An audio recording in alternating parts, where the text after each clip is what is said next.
গতকাল থেকেই কলকাতা শহর জেলায় বিভিন্ন জেলায় কিন্তু গুমোট গরম দেখা যাচ্ছে এবং আজও সেই গুমোট গরম রয়েছে। তবে দক্ষিণবঙ্গে হাওয়া বদল হতে চলেছে এমনটাই বলছে হাওয়া মোড়ক। সকাল থেকে দক্ষিণবঙ্গের উপকূলবর্তী জেলাগুলিতে বৃষ্টি, দক্ষিণ 24 পরগনায় ঝড় বৃষ্টি, নদী এবং সমুদ্র উপকূলে বইছে ঝোড়ো হাওয়া। আরও বিস্তারিত জানবো, আমাদের সঙ্গে রয়েছেন আমাদের প্রতিনিধি কোয়েল মণ্ডল। কোয়েল, যে গুমোট গরম চলছে কলকাতা সহ বিভিন্ন জেলায়, তবে এর মাঝে হাওয়া বদল হওয়ার খবর উঠে আসছে।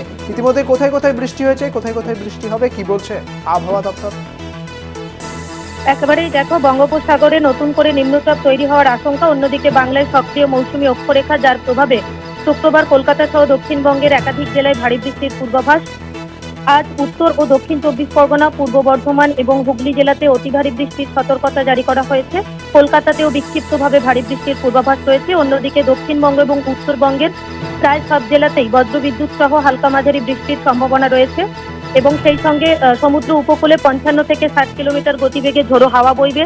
নদী এবং সমুদ্র যথেষ্ট উত্তাল থাকবে। সকাল থেকেই দক্ষিণ 24 পরগনা জেলার ডায়মন্ড হারবার, নামখানা, কাকদ্বীপ, পাথর প্রতিমা, সাগর বিস্তীর্ণ এলাকা জুড়ে দফায় দফায় ভারী বৃষ্টিপাত শুরু হয়েছে। মেঘাচ্ছন্ন রয়েছে আকাশ। অন্যদিকে তোমাকে জানিয়ে রাখবো, আগামী রবিবার পর্যন্ত এই বৃষ্টিপাত জারি থাকবে। সেই সঙ্গে এই যে কয়েকদিনের একেবারে মোট একটা গরম, সেই গরম থেকে খানিকটা স্বস্তি মিলেছে। এবং অন্যদিকে তোমাকে জানিয়ে রাখবো, মৌসুমী অক্ষরেখা সক্রিয় থাকার কারণে এই দুর্যোগপূর্ণ আবহাওয়া বজায় থাকবে। দক্ষিণবঙ্গ সব কথা, উত্তরবঙ্গ সব মিলিয়ে গোটা বঙ্গ জুড়ে এই আবহাওয়া আপাতত রবিবার পর্যন্ত জারি থাকছে। রবিবার পর্যন্ত মৎস্যজীবীদের সমুদ্রে যাওয়ার উপর নিষেধাজ্ঞা জারি করা হয়েছে। বেশ, অনেক ধন্যবাদ কোয়েল তোমাকে। আমাদের সঙ্গে ছিলেন আমাদের প্রতিনিধি কোয়েল মণ্ডল।